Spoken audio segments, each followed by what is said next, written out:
Gas ഏജൻസികളുടെ നിരുത്തരവാദപരമായ നടപടികൾ അവസാനിപ്പിക്കണമെന്നുൾപ്പെടെ വിവിധ ആവശ്യങ്ങൾ ഉന്നയിച്ച് കേരള ഹോട്ടൽ ആൻഡ് റെസ്റ്റോറൻറ്റ് അസോസിയേഷൻ്റെ നേതൃത്വത്തിൽ പ്രതിഷേധ പ്രകടനവും ധർണയും സംഘടിപ്പിച്ചു. തിരുവമ്പാടി അനുരാഗ് ഭാരത് ഗ്യാസ് ഓഫീസിനു മുൻപിൽ നടന്ന സമരം KHRA സംസ്ഥാന എക്സിക്യൂട്ടീവ് അംഗം കബീർ ഹുമയൂൺ ഉദ്ഘാടനം ചെയ്തു.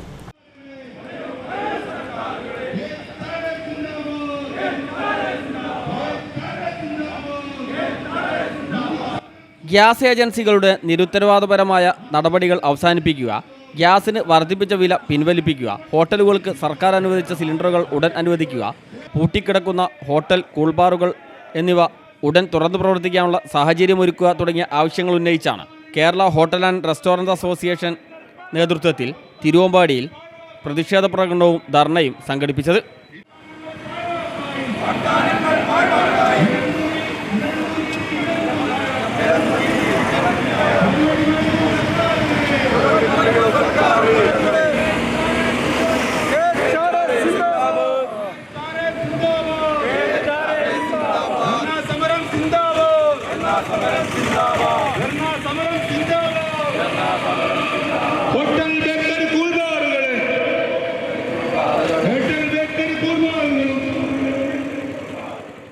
തിരുവമ്പാടി അനുരാഗ് ഭാരത് ഗ്യാസ് ഓഫീസിന് മുമ്പിലേക്കായിരുന്നു പ്രതിഷേധ പ്രകടനവും തുടർന്ന് ധർണയും സംഘടിപ്പിച്ചത്.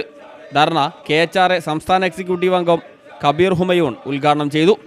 8000 കോടി കിലോ ആണ് ഒരു ദിവസം ഇന്ത്യയിലെ ഗ്യാസിന്റെ ആവശ്യം. അതിന്റെ 85%, അതായത് 100 കിലോ ഗ്യാസ് ഉണ്ടെങ്കിൽ 85 കിലോ ഗ്യാസും ഗാർഹിക ആവശ്യത്തിന് വേണ്ടി വിതരണം ചെയ്യുന്നതാണ്. ബാക്കി വരുന്ന 15 കിലോ ആണ് ഹോട്ടലുകാർക്ക്, മറ്റ് കാന്റീനുകൾക്ക്, കൊമേഴ്സ്യൽ ആവശ്യങ്ങൾക്ക്, വ്യാവസായിക ആവശ്യങ്ങൾക്കൊക്കെ കൂടി കൊടുക്കുന്നത് ഈ 15 കിലോ ഗ്യാസാണ്. അതിൽ 3 കിലോ 4 കിലോ ഗ്യാസാണ് ഹോട്ടലുകാർക്ക് കൊടുക്കുന്നത്.